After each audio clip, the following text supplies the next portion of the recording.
Well, kia ora, Blair. It's so good to have you here as the very first Dunedin Stories participant. Very excited to have you here, although there is a little bit of a scene on the table that might make some people a little bit nervous.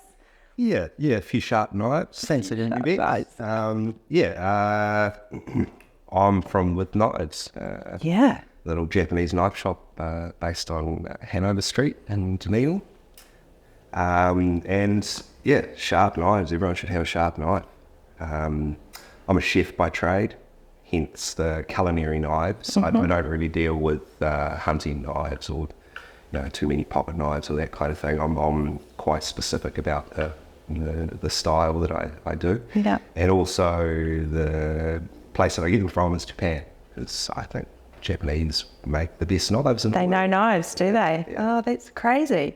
How did you get into it to start with? I started washing dishes in kitchens when I was about 15, so over 30 years ago. Mm-hmm. And I moved into kitchens, trained as a chef in the early 90s.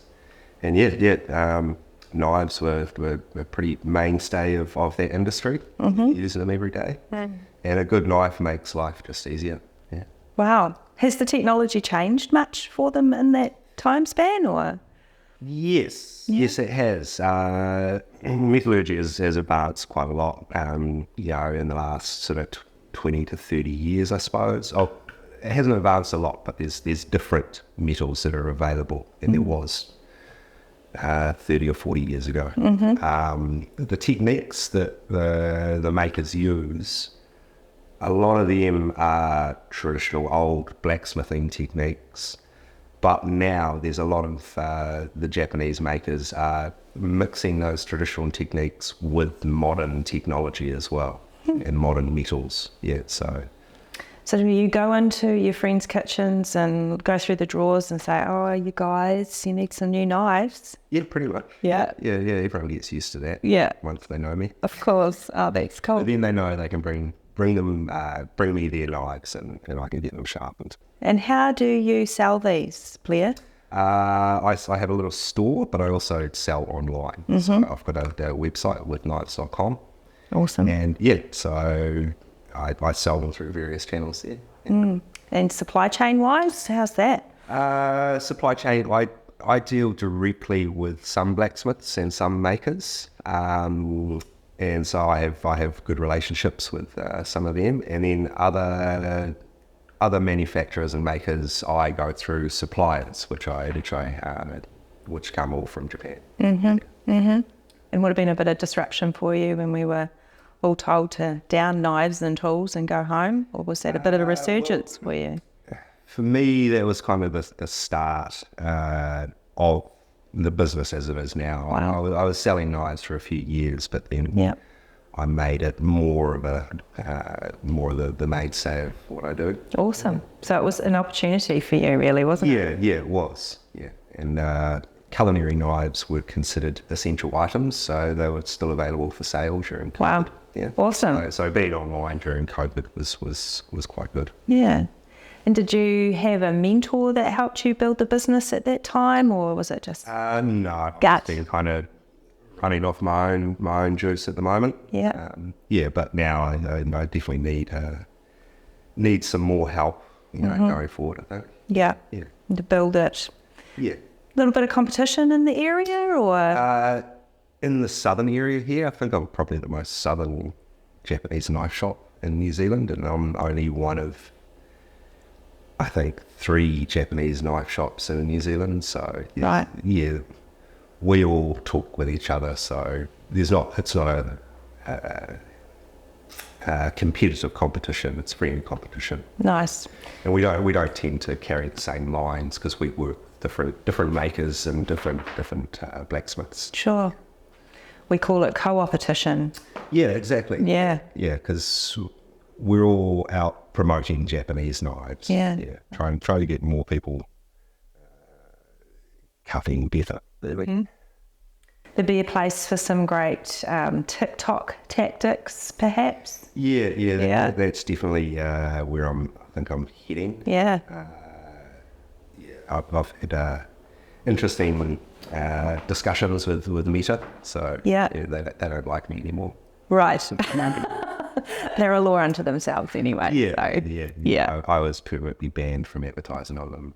Right. Due to knives and my previous Instagram getting hacked. Yeah. So Well, you're not alone. Instagram gets hacked, and it's sort of just it's been a very difficult year to rise above get back against from that. Yeah. Look, let's get down to the Dunedin story about Blair, eh? Were you, are you a born and bred Dunedinite or a No, bit of an import? I'm actually from north of Auckland. Okay. I came down to the South Island chasing the snow. Right. So I moved to Queenstown in the 90s and worked in hospitality here. Mm-hmm. My brother, I moved down to live with my brother. Him and his partner decided to come over and buy a shop in Dunedin, a skate shop. That was, at the time, was called Quest. Now it's called Pavement. Right. Yes. Yeah, they've owned that for 13 or 14 years. Wow. Massive Pavement fan. Yeah. They're awesome. Yeah. So that's when we really started coming to Dunedin. Mm-hmm. They had a family, so the nephews came about, and my parents decided to retire down to Aramoana. So at the time, my wife and I were living in Queenstown. My parents retired to Aramoana. My in-laws decided to move back to Dunedin because they originally lived in Dunedin when I first met my wife. And then we had our first child. So we're in Queenstown. All the grandparents are in Dunedin. The cousins are in Dunedin. It was a bit of a no-brainer. Yeah. And so, in a young family, or having a young family in Dunedin, I think is it's one of the best places in New Zealand for young families. Probably in the world, I'd say. Yeah, maybe the world. Yeah, I'd agree. Yeah. And do you think the city has supported you in your entrepreneurship, in your hustle to definitely build a career? The local support definitely is the basis of the business. If I hadn't had the local support, that wouldn't have flown, I don't think. Yeah, and I'm still getting people finding me. Yeah. But yeah, I have a very good community of people that support me, and It's nice to hear proof that you don't have to be from here to be successful as well. I think that's a unique quality for Dunedin. Yeah, no, I think Dunedin is quite open, especially for new business. Yeah. It's very supportive of older businesses as well. And Dunedinites are very loyal to their businesses. Yeah, there's definitely a traditionalism to it, isn't there? Yeah, but if when that flows on to new business, it's great because you get that loyalty sort of almost instantly. Yeah, you do. It's passed on. Yeah. So, Blair, any Dunedin legends or significant people in your life that you think have supported you in your growth here in the city? Yeah, well, definitely Craig and Evie from Pavement. They've been very supportive of the business, and they've been helping me along quite a lot. Yeah. Dunedin legends in their own way, aren't they? Definitely. Yeah. Craig does a lot for the local skate community. He does, that all off his bat. Craig and Evie put a lot into the local community. Big shout out. That's great. So thinking about the knives industry, what is going on at the moment, or anything that you think's coming that is going to have a positive impact on what you do? Is there anything in that space? Generally, it's a lot of people, it has been going on for the past decade or so, a couple of decades in New Zealand. People are getting more and more into cooking, whether it's, people are going into the barbecues or, home cooking, the master chef. 20, 30 years ago, New Zealanders weren't as involved in cooking as they are now. Yeah, the Edmonds cookbook springs to mind, which probably didn't require too much culinary effort. No, that's where I started. Yeah. Yeah. And Yeah. I still got the Edmonds, and I still bust it out every now and then. Yeah. It's great for cooking with the kids and stuff. Yeah, getting the basics right. Yeah. But New Zealand's culinary understanding has advanced, just in general. And so when you start doing more advanced techniques, cooking different things, you want to be cutting with a good knife, not one that came from the supermarket or, Yeah. No, that's really interesting. And I think you're right, especially, again, another post-COVID consequence is we all had to cook at home, and some of us enjoyed it and some of us didn't, but there was definitely a lot more exploration, wasn't there, around... Yeah. And all the different types of people that are cooking as well now, rather than it used to be a smaller group of people cooking. Now, Japanese also, with the knife styles, they're very specific about the uses. So there's very specific knives used for fish, there's vegetable knives, there's meat knives. So whether you're into your vegetarian, vegan cooking, or if you're a fisherman and you catch a lot of fish, or like I said before, barbecue. Yeah. So you barbecue, there's all very specific knives for those uses. And in their own right, they're actually quite beautiful. Yeah, they are. It's the aesthetics are very unique with Japanese knives as well. They're not necessarily perfect because a lot of them are handmade, hand-forged. So there's a little bit of wabi-sabi in them, which is the perfection of imperfection. Right. Basically. Yeah. Nice. I think we should all embrace that, shouldn't we? Yes, we should, because nothing is perfect in life. No, absolutely not, including podcasts. So what about we take a wee step back and think about the local look and some key questions. You've got a new friend visiting, come to see you in Dunedin. Where are you going to take them? Where's the place that you're going to take them to show them something unique to Dunedin? Look, place that I would go, my parents do live out there, but Aramoana is just such a beautiful place. There's the mud flats, there's Shelley Beach, there's the surf beach, there's the penguins, it's wildlife just a few metres away from the road. It's a very special place, isn't it? Yeah. Have you done the trek up to the top? I actually haven't. You haven't? Neither. I was being cheeky. I hear people talking about it and I nod and think, sounds lovely. Yeah.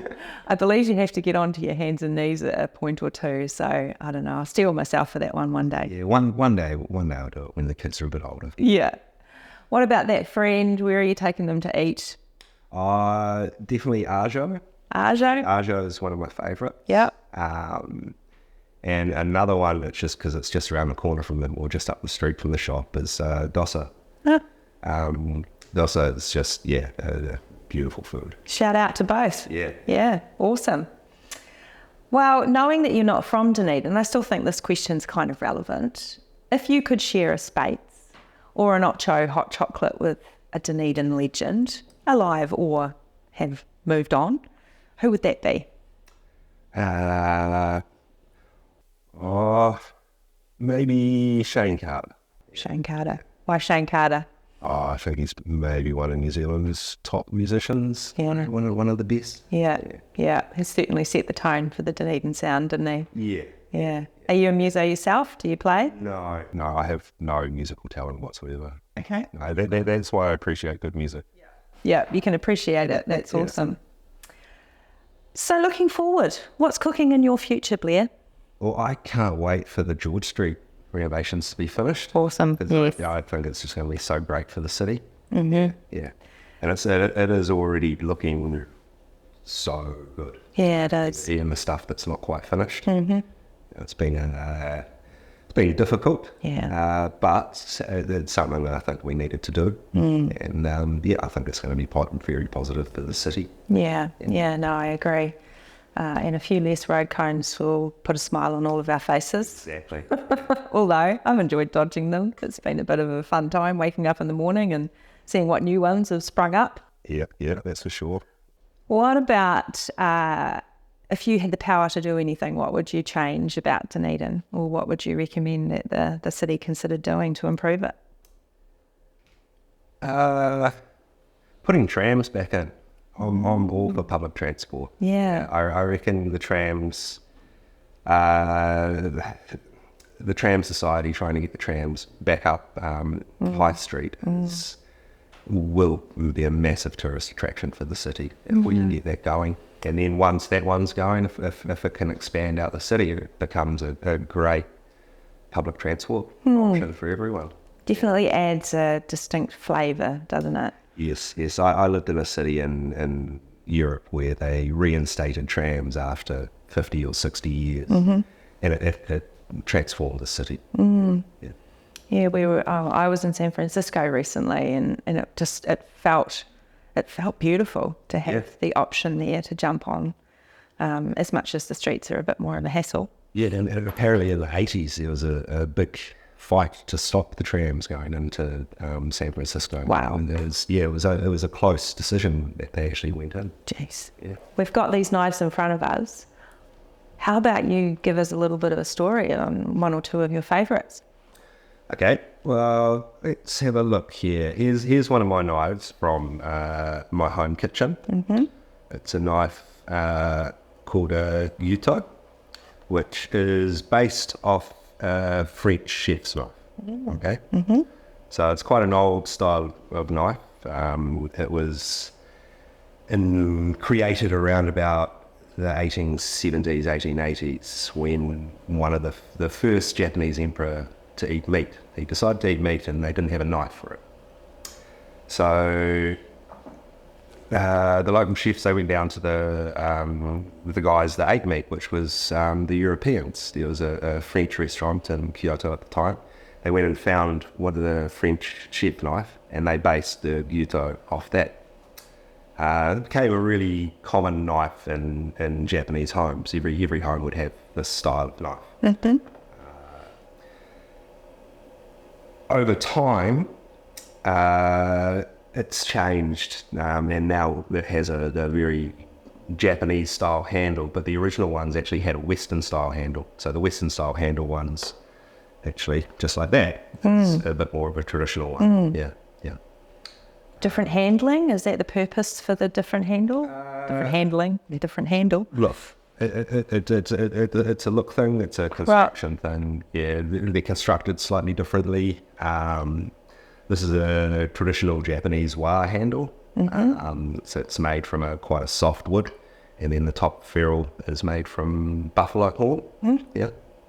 A lot of the knives are carbon steel as well. Japanese still make a lot of carbon steel knives because the Japanese make knives for sharpening, not just for looks. So a knife has to be able to be sharpened as well. Yeah. And carbon steel is quite easy to sharpen in comparison to stainless steel. But with carbon steel, it can rust, but it also patinas. So you can see the different colours on the knife. Yeah. That's from the food. Okay. So as the food stains the steel and the different proteins in the food create different colours on that stain. Yeah, it's called patina. Okay. Yeah. How long would a knife like that last, generally? A good knife won't last you a lifetime because you sharpen it. Yeah. Sharpening a knife will reduce the size in its lifetime. A bad knife will last you a lifetime because you never sharpen it and it stays in the drawer. Very true. Yes. So, generally speaking, 10 to 20 years. Right. Yeah, on how much use it gets, how often you sharpen. Yeah, so it's well worth an investment, isn't Oh, it? definitely. And if you think that you cook a meal with, even if you're only cooking 4 meals a week with it for 10 years, that's quite a few meals that it creates. Yeah. So spending a little bit more on a knife is definitely worthwhile. It is, yeah. But we'll wrap up there, Blair. Thank you so much for being with us today. Please remind the Dunedin audience where we can find you. Yeah. All right. Well, with knives, I'm at 32 Hanover Street, upstairs, and down the hallway past the stamp centre. Okay. Well, there's definitely a reason for you needing those roadworks to be finalised, isn't there? Or if you can't make it into town, online shopping with knives.com. Awesome. Everyone should be, if you don't want to drive into town, online shop with all the Dunedin businesses. Awesome. Well, thank you so much, Blair. Really good to meet you, and we'll see you again. Thanks very much, Beck.